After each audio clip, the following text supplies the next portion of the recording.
akan mempengaruhi pelajar-pelajar lain. Mereka mendirikan berbagai organisasi seperti Segarukun, Tri Porodarmo, Nyong Sumatranan Bon, Nyong Batak Bon, Nyong Minahasa, dan Kaum Betawi. Organisasi tersebut bersifat etnik dan kedaerahan. Selain itu, berdiri pula organisasi pemuda yang bersifat keagamaan, antara lain Nyong Islamiyatul Bon, Perkumpulan Pemuda Katolik, Muhammadiyah, Nahdlatul Ulama, dan lain sebagainya. Berbagai organisasi itu kemudian berusaha bergabung menjadi satu organisasi. Berdirinya organisasi-organisasi pemuda yang bersifat etnik dan kedaerahan itu memperlihatkan adanya kesadaran untuk bersatu walaupun terbatas pada daerah masing-masing. Lama-kelamaan, rasa kedaerahan mulai memudar dan digantikan oleh keinginan untuk membentuk persatuan yang bersifat nasional.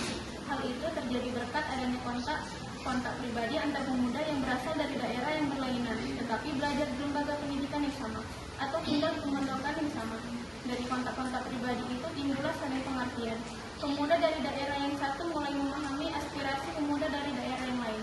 Pada tanggal 25 November 1925, wakil-wakil dari Nyong Java, Nyong Sumatranan Bon, Nyong Minahasa, Nyong Ambon, dan Segarukun mengadakan rapat di Jakarta. Mereka membentuk sebuah panitia yang bertugas menyiapkan kerapatan besar pemuda. Panitia ini diketuai oleh Muhammad Tabrani dari Nyong Java. Anggota panitia ini adalah wakil-wakil dari berbagai organisasi. Kerapatan besar pemuda yang kemudian dikenal sebagai Kongres Pemuda I dilaksanakan pada tanggal 30 April sampai 2 Mei 1926 di Jakarta dan dihadiri. Panitia ini diketuai oleh Muhammad Tabrani dari Nyong Java. Anggota panitia ini adalah wakil-wakil dari berbagai organisasi.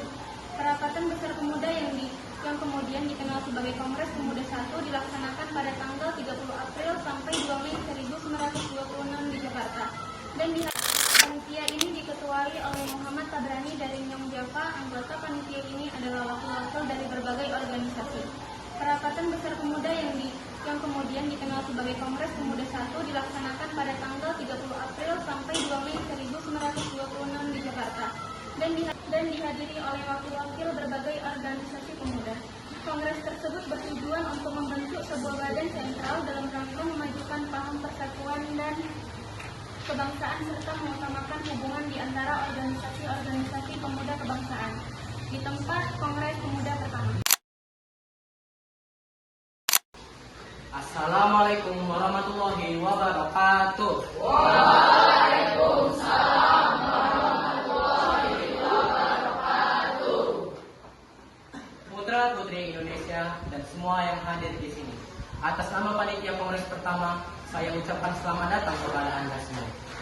Sebagai pejuang kemerdekaan tanah air bangsa kita dan sebagai pribadi yang memperlihatkan perhatiannya terhadap kemerdekaan bangsa Indonesia. Kongres pertama ini adalah sebagai tonggak sejarah bagi para pemuda yang harus bersatu padu jika ingin mencapai tujuan kita bersama, yaitu kemerdekaan bangsa Indonesia. Dengan ini, saya akhiri pidato saya, Muhammad Tabrani dari Nyong Java. Berterima kasih kepada anggota Kongres yang telah hadir pada hari ini. Semoga Kongres ini dapat memperjuangkan kemerdekaan Indonesia yang telah lama dijajah oleh Belanda, sehingga bangsa Indonesia dapat merdeka. Merdeka! Merdeka! Merdeka! Merdeka! Apa yang dikatakan oleh Bapak Muhammad Tabrani sangat luar biasa. Kita bangsa Indonesia harus merdeka dari penjajahan ini. Saya sangat setuju dengan apa yang telah dikatakan oleh Bapak Muhammad Tabrani. Kita harus memperjuangkan kemerdekaan Indonesia. Terima kasih saudara-saudaraku. Tujuan diadakan Kongres ini adalah untuk membentuk persatuan dan kesatuan. Pertama-tama, kita harus membentuk badan sentral. Benar sekali, Bu. Yang kita butuhkan sekarang adalah sebuah organisasi yang dapat menampung semua aspirasi. Kita akan membentuk pemerintahan dalam bentuk federasi, di mana setiap daerah dapat memajukan daerahnya masing-masing. Bukan seperti itu, Bung. Akan lebih bagus bila pemerintah pusat dan daerah harus bisa menyatukan dalam membangun pemerintahan. Karena apabila daerah dibiarkan mandiri dan tidak bisa berkembang, akan menjadi satu masalah. Saat Kongres telah berakhir, sasaran utama Kongres belum tercapai, yakni membentuk badan sentral organisasi pemuda.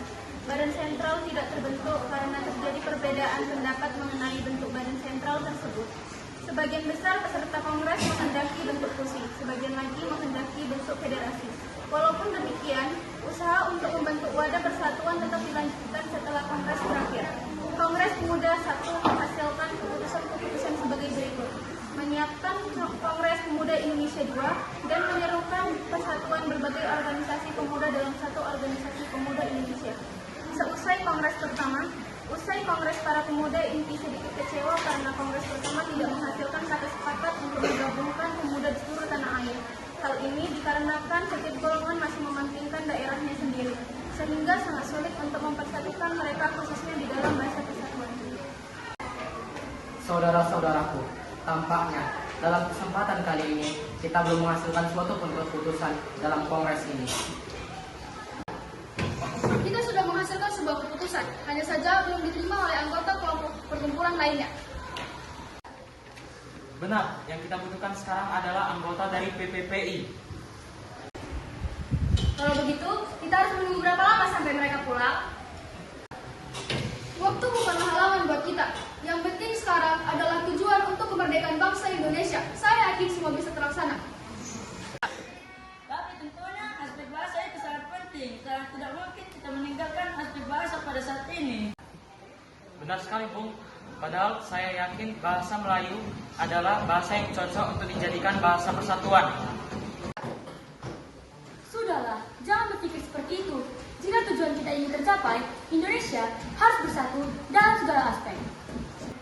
Kalau begitu, kita lanjutkan pembahasan di kongres kedua nanti. 3. Sebaiknya kita mempersiapkan diri untuk kongres kedua nanti. Baiklah, kalau begitu, mari kita persiapkan kongres kedua di gedung KJB nanti. Kesepakatan telah kita sepakati, dan mari kita persiapkan untuk kongres kedua nanti. PPPI bertujuan memperjuangkan Indonesia merdeka. Untuk itu, para anggota disiapkan menjadi pemimpin rakyat sejati. Cita-cita akan tercapai apabila segala bentuk sifat kedaerahan dihapuskan. 3. Setelah itu, mereka sesegera mungkin menyelesaikan rapat yang diakhiri dengan pembacaan doa bersama. Memasuki tahun 1928, alam politik di Indonesia digelorkan oleh semangat persatuan, kebahagiaan, keyakinan berdiri sendiri, dan cita-cita Indonesia merdeka. Dalam suasana seperti itulah Kongres Pemuda II dipersiapkan dan akhirnya diselenggarakan. Dalam rapat tanggal 12 Agustus 1928, ditunjuknya panitia penyelenggara yang diketuai oleh Segundo de Yokosuka. Pada tanggal 27 Oktober 1928, terlaksanakanlah Kongres Pemuda kedua yang dilaksanakan di gedung KJB.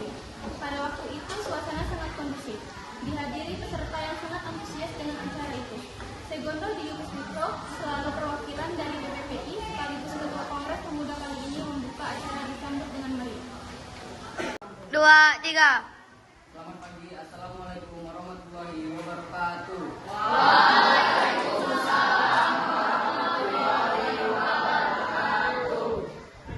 Perkenalkan, saya Ketua PPPI, Segundo Joyo Puspito. Terima kasih bagi kalian yang telah hadir di Kongres kedua Pemuda ini. Pada Kongres pertama, kita masih belum menemukan kata sepakat. Kita ini merupakan bangsa yang terjajah, bangsa yang ingin merdeka. Kita membutuhkan persatuan dan kesatuan. Tak perlu ada yang ditakutkan. Kita harus melakukan Kongres kedua kali ini. Para hadirin dari perwakilan berbagai daerah, Dong Java, Dong Sumatera, Sekarupun, Dong Ambon, Dong Minahasa, Dong Batak, Sulawesi, dan Betawi. Semuanya harus bersatu untuk kemerdekaan bangsa Indonesia. Sekian, wassalamualaikum warahmatullahi wabarakatuh. Waalaikumsalam warahmatullahi wabarakatuh. Saya sangat setuju bahwa kita harus bersatu demi tercapainya persatuan dan kesatuan bagi bangsa Indonesia. Benar, perwakilan dari pemuda-pemudi Ambon juga setuju dengan persatuan ini. Kami dari perwakilan Sekarupun juga setuju. Kami dari perwakilan Dong Batak juga setuju. Dengan memperlihatkan kesamaan-kesamaan dalam mempersatukan bangsa Indonesia seperti kesamaan dalam hal sejarah, budaya, nasib, dan kemauan untuk lepas dari belenggu penjajahan, maka diputuskanlah. Baiklah, telah kita sepakati bahwa setiap perwakilan daerah telah menyepakati adanya persatuan dan kesatuan. Karena kita harus bersatu untuk melawan penjajah. Semua telah dijajah dan diri kita telah dicuri oleh bangsa lain. Kita sebagai pemuda-pemudi negeri ini harus bersatu untuk memerdekakan Indonesia. Sekian, saya akhiri rapat ini. Selama pembacaan pidato terakhir dari Segondo Joyo Puspito, diam-diam Muhammad Yamin sedang menyusun kerangka pidato yang nantinya akan dikenal dengan pidato Sumpah Pemuda. Dan sebelum pembacaan dari pidato Muhammad Yamin, dengarkanlah lagu Indonesia Raya ciptaan Wage Rudolf Supratman dengan menggunakan biola tanpa lirik.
Dua, tiga. Baiklah, hasil dari keputusan Kongres Pemuda kali ini telah disepakati oleh pemuda-pemudi dari Jong Java, Jong Batak, Jong Minahasa, Sekalukun, Jong Sumatera, Sulawesi dan Betawi memutuskan kami putra-putri Indonesia mengaku bertumpah darah yang satu tanah air Indonesia. Kami putra-putri Indonesia mengaku berbangsa yang satu bangsa Indonesia. Kami putra-putri Indonesia menjunjung bahasa persatuan bahasa Indonesia. Dengan diputuskannya hasil kerapatan kali ini, maka diwajibkan setiap perkumpulan-perkumpulan di Indonesia. Dengan berakhirnya Kongres Pemuda kedua, maka semua anggota Kongres menyatakan Sumpah Pemuda bersama-sama. Sumpah